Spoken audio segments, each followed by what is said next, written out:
मंगल की रात मैंने दुआ मांगी थी, ए खुदा मैं बहुत परेशान हूँ, मुझे कोई निशानी दे कि कुरान तेरा कलाम है। मैं गलत चीज की पैरवी नहीं करना चाहती। अस्सलाम अलैकुम, मेरा नाम मुंडा है। मैं ये वीडियो बनाना चाहती थी ताकि मैं इस मालूमात को लोगों तक पहुंचा सकूं कि मैंने क्यों इस्लाम कबूल किया। दरअसल मैं ये भी नहीं कह सकती कि ये मेरा अपना फैसला था, बल्कि ये सब कुछ अल्लाह की मर्जी से हुआ कि मेरा दिल खुला और अल्हम्दुलिल्लाह मैंने इस्लाम कबूल किया। अल्लाह वाकई अजीब तरीकों से काम करता है और मैं उम्मीद करती हूँ कि इस वीडियो के जरिए मैं अपनी सूरत-ए-हाल को अल्लाह की हिदायत के तहत वाज़ेह और मुख्तसर तौर पर बयान कर सकूं ताकि मेरी कहानी साफ तौर पर सामने आए। मैं अपने पहले बैन अल-अक़वामी सफ़र के लिए मिस्र जाने का मंसूबा बना रही थी। पहले मैं नॉर्वे जाने के बारे में सोच रही थी, लेकिन फिर मेरी नज़र मिस्र पर पड़ी। इसके बाद मैंने मिस्र के बारे में बहुत सारी तहकीक शुरू की, खास तौर पर वहाँ के लोगों, उनकी सकाफत, जुबान और उन चीज़ों के बारे में जो मुझे वहाँ जाने से पहले मालूम होनी चाहिए। इसके लिए कुरान पढ़ना बहुत मददगार साबित हुआ, क्योंकि इससे मुझे समझने में आसानी हुई कि वहाँ के लोग किस सोच और अकीदे से ताल्लुक़ रखते हैं।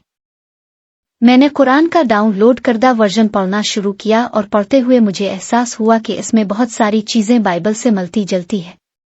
अब इस वक्त तक मैं खुद को मजहबी नहीं कहती थी। मेरा बचपन ईसाई माहौल में गुजरा था। मेरी नानी एक जुनूबी बैप्टिस्ट थी, मेरी फैमिली की ज्यादातर ख्वातीन स्टार में शामिल थीं और मेरे नाना मैसन थे। ये सब कुछ बैप्टिस्ट ऑर्थोडॉक्स तालीमात और माहौल का हिस्सा था। मेरे वालिद के खानदान में भी ज्यादातर लोग ईसाई थे। मेरी वालिदा ने जब मुझे और मेरे जुड़वां भाई को जन्म दिया तो उनमें से एक बच्चा फौत हो गया। इस वक्त एक कैथोलिक पादरी ने मेरी माँ से कहा कि उनका बेटा दोज़ख में जाएगा क्योंकि इसका बपतिस्मा नहीं हुआ था। ये बात मेरी माँ के लिए बहुत बड़ा रूहानी सदमा थी और उसके बाद वो औकन विकन हो गई। इसलिए मेरी जिंदगी में बहुत सारे रूहानी असरात थे, लेकिन मुझे कभी भी कोई एक मजहब मुकम्मल सच्चा नहीं लगा। न ईसाइयत में, न औकन में, न ही किसी और चीज में मुझे वो रूहानियत मिली जिसकी मुझे तलाश थी। मैं खुद को ईसाई कहती थी क्योंकि ये वो चीज थी जो मेरे सबसे करीब थी। अब अपनी असल कहानी पर वापस आती हूँ ताकि आपको मेरा पस मंजर समझ आ सके। जब मैं कुरान पढ़ रही थी तो मैंने अपनी पुरानी बाइबल निकाली, जो कि एक टीन एज बाइबल थी, और दोनों का मवाजना करना शुरू किया। मैं हैरान थी कि ये दोनों कितने मिलते जुलते हैं और फिर भी कितने मुख्तलिफ हैं। जो कुछ मुझे बताया गया था वो हकीकत से बहुत मुख्तलिफ था। मेरा ख्याल है कि इसकी जिम्मेदारी मीडिया और कुछ हद तक खुद मुसलमानों पर भी आयद होती है। मैं मुसलमानों पर तनकीद नहीं कर रही, लेकिन उनका उम्मा का तसव्वुर यानी यकजहती और भाईचारा सिर्फ मोमिनों तक महदूद है। अगर आप गैर मोमिन हैं तो आप अल्लाह का कलाम सुनने से महरूम रहते हैं और सच तक रसाई नहीं हो पाती जब तक कि आप खुद कुरान न पढ़ें। बहुत से ईसाई और दीगर फिरकों के लोग कुरान पढ़ने से गुरेज करते हैं क्योंकि उन्हें लगता है कि ये शैतान का फरेब है जो उनके अकायद को मुतज़लज़ल करेगा। उनके नज़दीक दूसरे मजहब को पढ़ना कुफ्र है, इसलिए वो कभी असली पैगाम तक नहीं पहुंचते और सिर्फ मसख शदा बातें सुनते हैं। मिसाल के तौर पर जब मैंने किसी से पूछा कि मुसलमान किस चीज पर यकीन रखते हैं तो इसने कहा कि वो तसलीस और यसू को अपना नजात दहिंदा मानता है, जबकि मुसलमान मोहम्मद को अपना यसू समझते हैं। ये बात बिल्कुल गलत थी और उससे मुझे इब्तिदाई तौर पर मनफी ख्यालात मिले। अब यहाँ से मेरी कहानी दिलचस्प होती है। जब मैं मिस्र के बारे में तहकीक कर रही थी, कुरान पढ़ रही थी और बाइबल से मवाजना कर रही थी तो मुझे पहली बार सब कुछ समझ में आया। बचपन में बाइबल पढ़ने से मुझे हमेशा लगता था कि ये एक नामुकम्मल पहेली है जिसके कुछ हिस्से गायब हैं। ये कभी मुकम्मल सच्चाई नहीं लगती थी, जैसे कोई बात अधूरी रह गई हो। इसी वजह से मेरा ईमान कमजोर था। लेकिन जब मैंने कुरान पढ़ा तो ये दिन और रात का फर्क था। मेरे दिल में जो एहसास पैदा हुआ वो रूहानियत थी, शायद इसे ईमान कहते हैं। इस रात जो कि बुध का दिन था, मैंने दुआ मांगी। ये 3 दिन के सफर का पहला दिन था। मैं सुबह उठी और जहन में रखें कि मैंने पहले ही कुरान का वो हिस्सा पढ़ लिया था जहां लिखा था कि औरतों को अपने सर ढांपने चाहिए। मैंने सोचा, ठीक है, ये मेरी बाइबल में नहीं है, मैं इस पर यकीन नहीं करती। जब मैंने अपनी बाइबल निकाली, फर्स्ट कोरिन्थियंस और पीटर, बहुत से लोग इसे तोड़ मरोड़ कर पेश करना चाहते हैं, लेकिन वो वाज़े तौर पर कहता है कि औरतों को अपने हिजाब पहनने चाहिए। मैं हैरान रह गई। फिर अशियाक में एक पेशगोई है जो औरतों के हिजाब उतारने, अपनी चादरें हटाने, अपनी रानें जाहिर करने और दरिया पार करने की बात करती है ताकि उनकी शर्म अयान हो जाए। हिजाब को इस तरह ताबीर किया गया कि जब औरतें अपने हिजाब उतारेंगी वो अपनी शर्म को जाहिर करेंगी। अब आपके पास तौरात है, बाइबल है और कुरान है जो सब एक खुदा की इबादत करते हैं, इब्राहिम के खुदा, और हर मजहबी नुक्ता नज़र में हमें हिजाब रखने का हुक्म दिया गया है। ये बात मेरे दिल को छू गई। इस मौके पर मैंने हिजाब पहन लिया।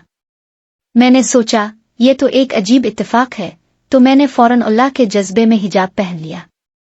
बुध की सुबह जब मैं उठी सबसे पहले मैंने हिजाब पहना। मेरे शौहर ने मुझसे पूछा, क्या अब तुम मुसलमान हो? मैंने फौरन कहा, नहीं, मैं मुसलमान नहीं हूँ। मैंने खुद को इस वक्त मुसलमान के तौर पर नहीं देखा था, ये बस एक फौरी रद्द अमल था। फिर मैं बाहर गई और कुरान पढ़ने लगी। फेसबुक पर मुझे मालूम हुआ कि मेरी एक पुरानी पड़ोसन जो मेरी बहुत अच्छी दोस्त थी फौत हो गई। बदकिस्मती से मैंने ऑनलाइन पढ़ा कि इसने मुसल्ला डकैती की थी। मैं बहुत परेशान हो गई, मुझे समझ नहीं आ रही थी कि इसका जवाब कैसे दूं। तो मैंने डिजिटल कुरान खोला और सबसे पहला सफ़ा जो मेरे सामने आया वो यकूब यूसुफ की कहानी थी। ज्यादातर ईसाई इसे रंग बरंगी चादर वाले बेटे के नाम से जानते हैं। वो मिस्र में फरोख्त हुआ था। कुरान में बिल्कुल वही सफ़ा खुला जहां वो अपने भाइयों पर चोरी का इल्जाम लगाता है। इस वक्त तक मैं कायल हो चुकी थी। मंगल की रात मैंने दुआ मांगी थी, ए खुदा मैं बहुत परेशान हूं, मुझे कोई निशानी दे के कुरान तेरा कलाम है। मैं गलत चीज की पैरवी नहीं करना चाहती। और फिर बुध की सुबह फेसबुक खोलते ही सबसे पहले यही खबर देखी। फिर कुरान खोला और सबसे पहला हिस्सा चोरी के बारे में पढ़ा। ये इत्तेफाकात पागलपन तक जा रहे थे। मैंने पहले ही मंसूबा बना रखा था कि इसी बुध की रात मस्जिद जाऊंगी अरबी सीखने के लिए। वहां पहुंची और तकरीबन 2 घंटे तक एक बहुत अच्छे शख्स मोहम्मद से बात की। आखिर में इसने पूछा, क्या तुम खुद को मुसलमान समझती हो? मैं हिचकिचा और कहा, मुझे यकीन नहीं कि मैं इस बारे में क्या महसूस करती हूँ। शायद तुम्हारे मेयार के मुताबिक मैं खुद को मुसलमान समझूं। घर आई और अपने शौहर से बातें की। वाज़े कर दूं कि मेरा शौहर अरब नहीं है, ना ही मुसलमान है। मैंने इससे शादी इस वक्त की थी जब मैंने शहादत नहीं दी थी। ये सब मेरा ज़ाती तजर्बा है। अभी बुध का दिन ही था, मैं बाहर बैठी पड़ रही थी कि एक अजीब सा शख्स बाहर घूमता दिखाई दिया। मैं गिल्ली के बीच में गई जहां से आवाज आ रही थी। मेरी पड़ोसन के घर के पास जो एक बंद गिल्ली में है कोई नहीं था। मैंने हालात देखने के लिए कदम बढ़ाया। एक आदमी उसके बड़े डंपस्टर में कुछ खोज रहा था जो इसने पैसों से खरीदा था। मुझे नहीं मालूम था कि वो कूड़ा छान रहा है या चोरी करने आया है, क्योंकि ये इसके पिछले दरवाजे के बिल्कुल पास था। मैं वहां खड़ी हो गई। मैं झगड़ा नहीं करना चाहती थी, बस इतना कि इसे पता चल जाए कि मैं इसे देख रही हूं। जब इसे लगा कि मैं नहीं जा रही वो भाग गया और मैंने देखा कि इसके बाजू के नीचे कुछ चीजें थीं। मैंने फौरन पुलिस को फोन किया। वो आए और ये चोरी का तीसरा वाकया था। पुलिस अफसर ने मुझे देखा। मैंने सिया जर्सी का हिजाब पहना हुआ था। मेरी पड़ोसन भी इसी वक्त आ गई थी जब पुलिस पहुंची, लेकिन इसने इस पर गौर नहीं किया। सर्दी थी, बाहर थी, लोग ज्यादा नहीं सोचते कि ये हिजाब है या कोई गर्म चीज। लेकिन पुलिस अफसर ने पूछा, क्या आप मुसलमान हैं? मुझे यसु और पीटर की बात याद आई, जहां पीटर से 3 बार पूछा गया और उसने 3 बार इनकार किया। मुसलमान का मतलब है जो खुदा के सामने सर झुकाए। मुझसे 3 बार पूछा गया कि क्या मैं खुदा के सामने सर झुकाती हूँ। तीसरे मौके पर मुझे लगा कि ये बहुत अहम है।